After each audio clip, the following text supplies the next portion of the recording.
Votre invité à présent dans la grande interview en direct sur Boursorama, c'est François Ecal. Bonjour. Bonjour. Toujours un plaisir de vous avoir. Merci. Directeur fondateur de FIPECO, ancien conseil maître à la Cour des comptes, membre du Haut Conseil des finances publiques, expert incontesté, incontestable en matière de finances publiques. François Bayrou nous avait dit que sa chute provoquerait une tempête financière. Certains nous avaient alerté des bonnes âmes que si jamais Fitch nous dégradait, et ben voilà, il y aurait une tension sur la dette française.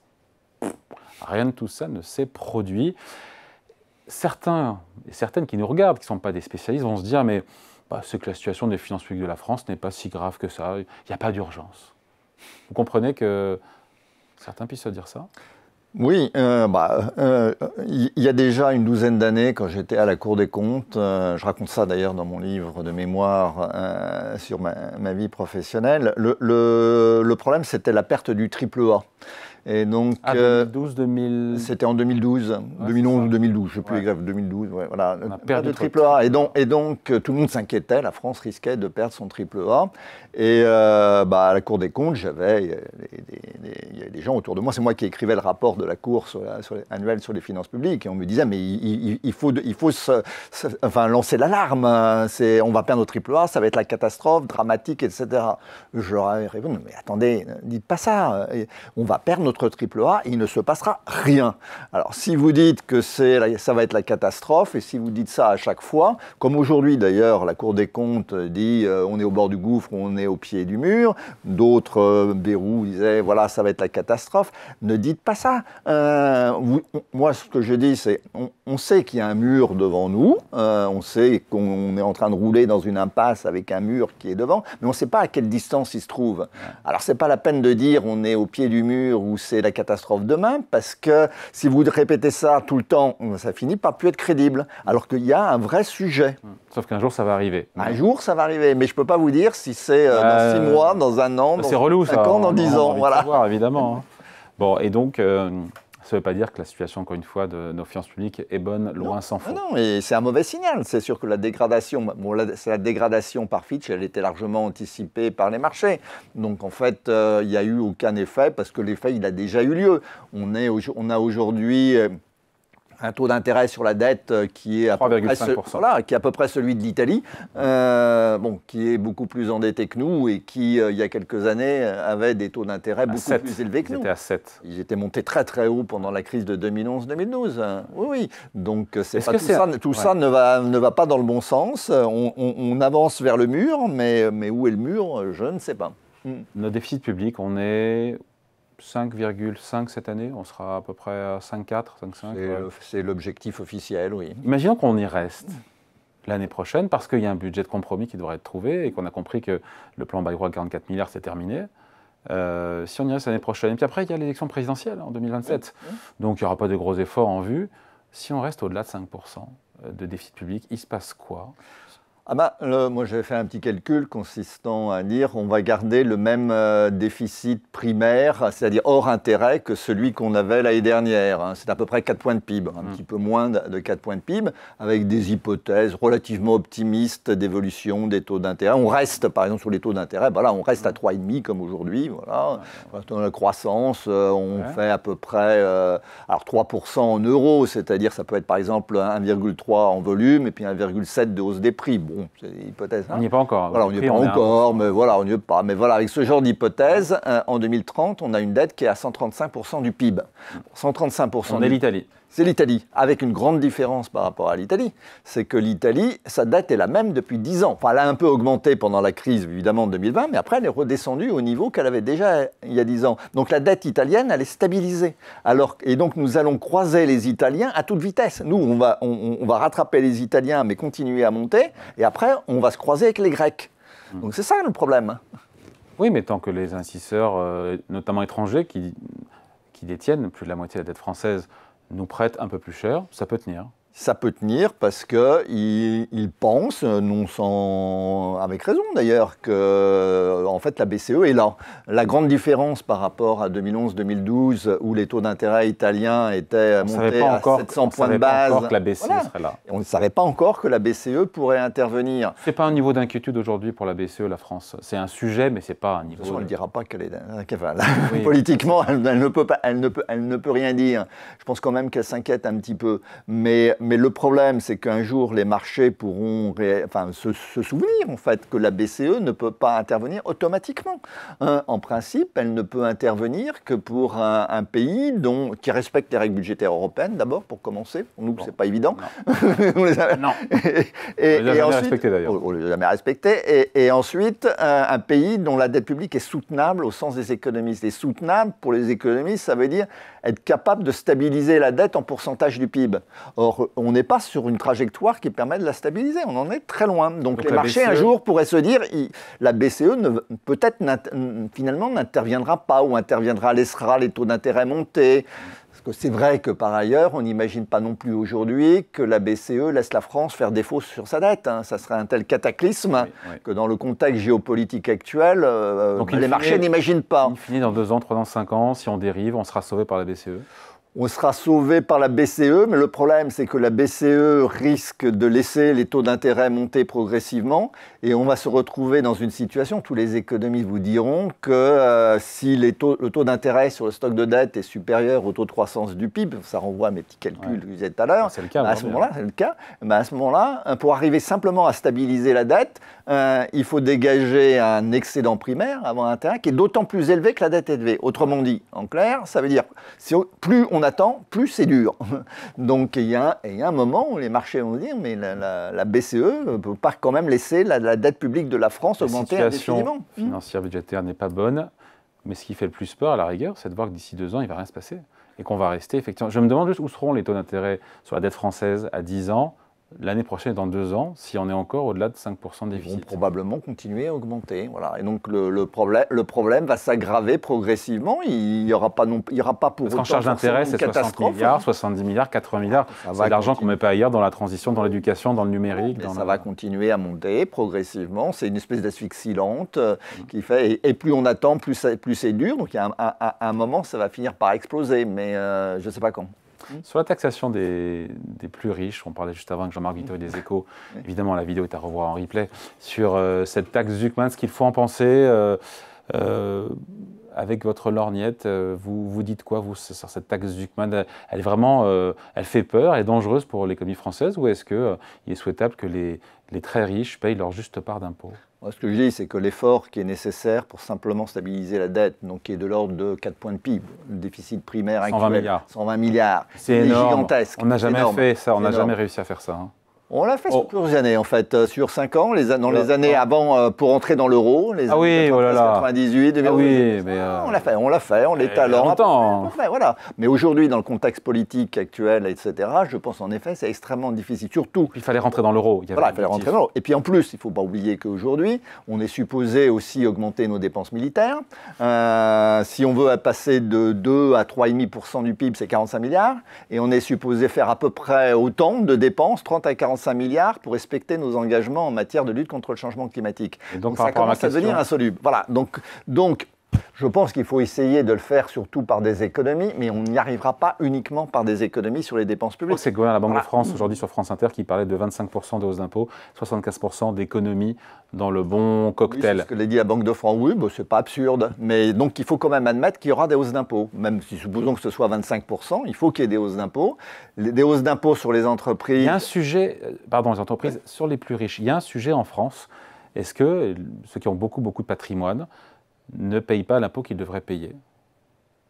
Parce qu'ils utilisent de l'optimisation, des holdings. Je ne suis pas un expert, mais sur les holdings, de l'argent qui reste dans la holding, donc qui n'est pas frappé puisqu'il n'est pas versé. Et il y a un sujet. En effet, je pense qu'il faudra faire pour des raisons moins politiques, il faudra faire quelque chose sur les plus riches. Et il y a un sujet technique de justice fiscale. Il y a un sujet technique qui a été mis en avant par des travaux de l'Institut des politiques publiques sur lesquels s'appuie Zucman d'ailleurs, et qui nous montre que si vous êtes c'est très très très grande fortune. Leur fortune, c'est les actions. C'est les actions de sociétés françaises essentiellement. La fortune de la famille Bettencourt, c'est 20 ou 25% de L'Oréal. Voilà, c'est ça. Et la grande différence entre ces hyper riches et un actionnaire ordinaire, tu vois, si on a des actions, voilà, c'est que l'actionnaire ordinaire, il reçoit des dividendes qui sont soumises à la flat tax, à 30%. Ouais. Les hyper riches en question, leurs dividendes, ils s'arrêtent. Je dirais dans des holdings, dans des structures. Ils ne sont pas versés. Contrôlent, en partie, plus ou moins, qui contrôlent, et donc ils ne reçoivent pas ces dividendes. Ils n'en ont pas besoin, ils en ont besoin d'un petit peu, mais pas au regard de ce que verse de 20% des dividendes de L'Oréal, la famille Bettencourt n'en a pas besoin.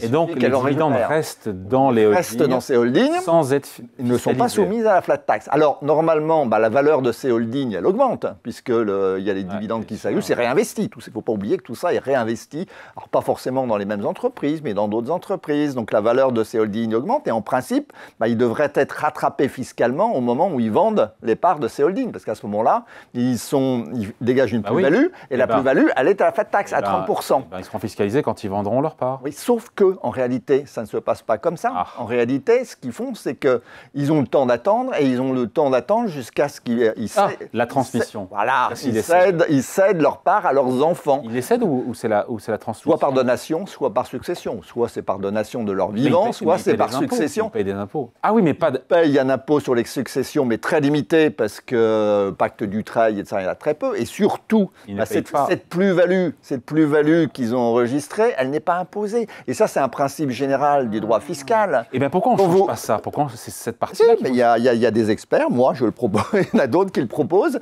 Ça permettrait la suppression de cette possibilité d'effacement des plus-values latentes. Au moment de la succession. Au moment des successions ou des donations, d'ailleurs, ça permettrait de gagner 3 ou 4 milliards d'euros. Donc, ce n'est pas les 15 milliards de Zucman, mais je pense qu'on n'arrivera jamais de toute façon aux 15 milliards de Zucman. Mais en effet, il y a un problème fiscal. Alors, je reconnais, il y a un vrai sujet fiscal, il y a une vraie faille qui permet en effet finalement de ne jamais être imposé sur ces plus-values. Et donc oui, moi je suis favorable à ça. La solution, elle est technique, c'est le problème, c'est qu'elle est technique, politiquement, elle est invendable, votre solution. Il faut l'expliquer, c'est plus difficile à expliquer que de dire on met 2% sur le patrimoine des plus riches, c'est sûr. Pour vous, c'est une connerie ça, la taxe Zucman? C'est probablement trop. Il ne faut pas oublier que C'est trop ou c'est le fait d'avoir le patrimoine professionnel qui pose problème ou c'est le taux qui pose problème? C'est le patrimoine professionnel. C'est trop sur le patrimoine professionnel. Parce que la fortune en question de ces gens, c'est des actions. Ils ont des yachts et des maisons à Saint-Barth, mais c'est rien par rapport à leur patrimoine, à la valeur des actions qu'ils détiennent. Pourquoi on ne revient pas à l'ISF? Attendez, pourquoi François Hockell, on ne revient pas à l'ISF, hop, et on rajoute les œuvres d'art? Comment ça rapporterait ça, vous l'expliquez? L'ISF, aujourd'hui, ça a été remplacé par l'IFI qui rapporte 3 milliards. À l'époque où il y avait l'ISF, c'était 5. Bon, ça serait peut-être plus aujourd'hui, ça ne serait pas 5, c'est peut-être 7 aujourd'hui, donc on gagnerait. Mais c'est à peu près l'équivalent de la œuvres d'art. Alors les œuvres d'art, c'est plus compliqué, parce que les œuvres d'art, la valorisation des œuvres d'art, c'est quand même très, très, très compliqué. Entre deux experts, vous pouvez avoir... Alors, il faut le faire au moment des successions, d'ailleurs. Normalement, c'est fait, avec beaucoup, beaucoup d'incertitudes. Valoriser les œuvres d'art tous les ans, vous faites la fortune des experts commissaires-priseurs, ça c'est sûr. Vous gagnez beaucoup d'argent. Mais il y a au moins 7 à 10 milliards là, avec un ISF New Look, avec le retour de l'ISF. Mais là, comme disait Jean-Marc Vittori, sur ces sujets-là, moi je préfère nettement l'impôt au moment des successions ou des donations plutôt que l'impôt annuel sur la fortune. Pour deux raisons. Une raison de principe qui est que je préfère taxer en une fois. Les héritiers. Là, vous l'avez en une fois. Une fois par génération, taxer les héritiers plutôt que de taxer la fortune acquise par l'épargne au cours de sa vie. Donc ça, c'est un problème de principe. Et ensuite, en termes de coût de gestion, disons, en effet, c'est plus simple pour les uns et pour les autres, à la fois l'administration d'ailleurs et le contribuable, d'avoir un impôt qui pèse une fois par génération ou 2 ou 3 fois s'il y a des donations, plutôt qu'un impôt qui oblige à faire des déclarations chaque année. Il n'y a réévaluer, par exemple, réévaluer ces œuvres d'art chaque année. Comment vous faites, pardon, parce qu'on a bien compris qu'une taxation des plus riches, ça peut rapporter 5, 10, 15, mais ce n'est pas avec ça qu'on va stabiliser la dette. Bien sûr, bien sûr. Et c'est bon de le rappeler. Oui, c'est d'ailleurs le principal problème du contre-budget du PS que je vois. Contre-budget du PS qui nous annonce. On a besoin du PS pour avoir un budget. On a besoin d'un budget, mais leur proposition, ça consiste à dire on va faire un effort de 25 milliards, donc 22 milliards, 20 milliards quasiment, non 22 milliards, donc 20 milliards sur les riches. La taxe Zuckman, plus des petits trucs aussi à côté, etc. Le problème, c'est qu'est-ce qu'ils font après. Voilà, sur l'épargne. Donc le problème, c'est une impasse, parce que qu'est-ce qu'ils font après? Comme en effet, l'effort au total, c'est plutôt 120 milliards, une fois qu'ils auront fait leurs 20 milliards sur les hyper riches, ils ne vont pas recommencer à rajouter 20 milliards de plus chaque année sur les hyper riches. Donc il faut qu'ils admettent un jour, de leur côté, qu'il va falloir faire des économies. Dans leur budget, il y a des économies, mais elles sont compensées par des dépenses nouvelles. Donc il faut qu'ils arrivent à comprendre et à admettre qu'il va falloir faire des économies nettes. Qu'est-ce qu'on fait s'il y a 2-3 mesures choc? Si on écoute la Banque de France, il faut 80% d'économie ou 75% de l'économie, 25% de hausse d'impôts. Quelles seraient les 2 ou 3 mesures fortes pour essayer de réduire, d'assainir nos comptes publics, sans que ça fasse trop de mal aux Français? Mais ça fera toujours du mal aux Français. Enfin, il ne faut pas non plus. C'est pour ça que les riches aussi. Mais oui, bien sûr qu'il faut faire quelque chose. Et les entreprises aussi. D'accord. Les entreprises, pas trop, parce que les entreprises, elles ont quand même un problème de compétitivité. On a un déficit chronique de nos échanges de biens et services depuis 20 ans. Ce n'est pas en augmentant les prélèvements sur les entreprises qu'on va l'améliorer. Et les prélèvements sur les entreprises, net de toutes les aides, parce qu'on dit qu'elles reçoivent 200, 150, 200 milliards de cadeaux, etc. La plupart de ces cadeaux, c'est des allègements de cotisations, des dépenses fiscales qui sont déduites déjà des prélèvements sur les entreprises quand on fait des comparaisons internationales. Quand on dit les prélèvements sur les entreprises, la France est 3e, 2e sur le podium pour les prélèvements sur les entreprises, c'est déjà après avoir déduit tous ces cadeaux fiscaux. Notamment ces fameux, je ne sais pas ce que ça vaut, ces 210 milliards d'euros d'aide aux entreprises. C'est un rapport du Sénat quand même qui a... Oui, mais il y a un peu tout et n'importe quoi là-dedans. Il y a 70 milliards d'allègements de cotisations sociales, mais quand on dit que les cotisations patronales sont déjà très élevées en France, on parle de ce qui rentre effectivement dans les caisses des URSSAF. Donc après ces 70 milliards d'allègements. Puis là-dedans, il y a, par exemple, vous avez là-dedans, ils vont mettre les taux réduits de TVA. Alors ça, c'est très intéressant. Un taux réduit de TVA sur la restauration, l'entretien. Alors, quand on parle d'aide aux entreprises, on met les taux réduits de TVA, on considère que c'est un cadeau aux entreprises, mais quand après on veut augmenter le taux de TVA, on dit « Ah, mais c'est horrible pour les ménages ». Donc, dans un cas, c'est un cadeau aux entreprises, dans un autre cas, c'est un cadeau aux ménages. En réalité, on n'en sait rien, ça n'a aucun sens d'ajouter dans cet inventaire des aides aux entreprises, d'ajouter les taux réduits de TVA, par exemple. Donc, une ou 2 mesures pour réduire le déficit, sans, encore une fois, mettre 3 contributions, ceux qui ont le moins? Malheureusement, il n'y a pas beaucoup de mesures faciles. Il y en a une, malheureusement, quand on dit on va faire des économies sur les dépenses publiques, il faut voir que les 3 principaux postes de dépenses publiques, c'est quoi? C'est les retraites, c'est 25%, la santé, c'est 20%, et les dépenses des collectivités locales, c'est 20%. Ah, enfin, je ne vois pas. Les gens ont cotisé, donc ils ont cotisé, ils ont le droit d'avoir ce qu'ils sont censés avoir. 2, les dépenses de santé, quand on est malade, et puis la France est un pays qui vieillit, il faut bien, je veux dire... Le fait que vous ayez cotisé plus que votre voisin, normalement, vous donne droit à une retraite plus élevée que celle de votre voisin. Mais le fait que vous ayez cotisé un certain nombre d'euros ne vous donne pas droit à une pension de je ne sais combien d'euros. Dans un régime de retraite par répartition, aujourd'hui, les pensions de retraite des retraités actuels, elles sont financées par les jeunes d'aujourd'hui. Et les retraités d'aujourd'hui, ils ont cotisé pour leurs propres parents. Et si on a un problème démographique qui fait qu'il y a de moins en moins de jeunes, de moins en moins d'actifs, c'est pas parce que vous avez cotisé il y a 20 ans ou 30 ans que votre retraite aujourd'hui, on pourra payer votre retraite. Votre retraite aujourd'hui, elle est payée par les gens qui travaillent aujourd'hui. Il n'y en a pas assez. Et il n'y en a pas assez. Notamment du fait du vieillissement. Fait du vieillissement. Donc alors c'est quoi une mesure ou 2 qui... Malheureusement, moi je commencerai par sous-indexer ou désindexer les retraites. Voilà, chose horrible, je sais, mais on n'a pas trop le choix. C'est le jour où on aura une crise des finances publiques et on sera dans la même situation où la BCE sera obligée d'intervenir, mais comme elle est intervenue en 2011-2012 pour sauver la Grèce, le Portugal, l'Espagne, ce jour-là, ce n'est pas une désindexation des retraites qu'il y aura, c'est... Aux retraites, on les baisse de 10%. Voilà. Le RN donne des solutions en disant il y a la fraude fiscale, sociale, il faut se battre. Le budget de l'Union européenne, la contribution de la France, il faut la baisser. Et sur l'immigration, il y a de l'argent aussi à gagner. La fraude fiscale, aujourd'hui, la lutte contre la fraude fiscale, ça permet de rapporter dans les caisses de l'État à peu près une douzaine de milliards d'euros. Et encore, là-dedans, il n'y a pas que la fraude. La fraude, c'est ce qui est intentionnel. Là-dedans, il y a aussi toutes les erreurs que vous pouvez faire parce que vous n'y comprenez rien. Et l'administration, parfois, ne comprend rien elle-même. Voilà, c'est mélangé. Hein. On fait voilà. Donc, je veux bien qu'on augmente de 25% ce montant. Ça fera 3-4 milliards de plus. Voilà. La fraude sociale, c'est encore moins. On arrive à récupérer 4-5 milliards, au maximum, même pas d'ailleurs, je crois, 4 milliards. Donc je veux bien qu'on double, ça fera 4-5 milliards de plus. On est très loin de nos 120 milliards. Bon, et sur la contribution de la France au budget de l'UE, sur l'immigration? La contribution de la France sur le budget de l'Union européenne, c'est 25-29 milliards d'euros. Bon, on a une contribution nette, c'est-à-dire on est un payeur net, parce qu'on reçoit beaucoup en contrepartie, mais en net, on doit être contribué à hauteur de 7-8 milliards. Moi, il n'est pas choquant pour moi que dans un budget européen, il y en a qui contribuent un peu plus que d'autres et que ça dépend de la richesse. Qui sont les principaux contributeurs nets au budget européen? C'est les pays riches. C'est l'Allemagne, c'est les Pays-Bas, c'est nous, oui, c'est vrai. Mais bien sûr, parce qu'on paye un peu plus que les pays d'Europe de l'Est qui ont encore qui n'ont pas du tout notre niveau de vie. C'est pas absurde. Alors on peut peut-être gagner quelques milliards, mais il ne faut pas oublier que ça se décide au niveau européen. Alors la France dit en permanence, oui, il faudrait réduire le budget européen, il ne faut pas qu'il augmente trop. Alors nos voisins disent, d'accord, on va commencer par la politique agricole commune. C'est 40% aujourd'hui des dépenses du budget européen. La France dit, non, vous n'y pensez pas quand même, vous n'avez pas touché à l'agriculture. Voilà, bon, ça se passe comme ça. Et sur l'immigration? Et l'immigration, alors toutes les études économiques vous montrent que le coût pour les finances publiques de l'immigration, il est nul, voire positif, voire légèrement négatif. Il y a eu une note du Conseil d'analyse économique il y a 2 ou 3 ans qui donnait une fourchette entre moins 0,5% du PIB et plus 0,5% du PIB. Donc autour de zéro. Voilà, donc on y croit de zéro. On y croit, ça?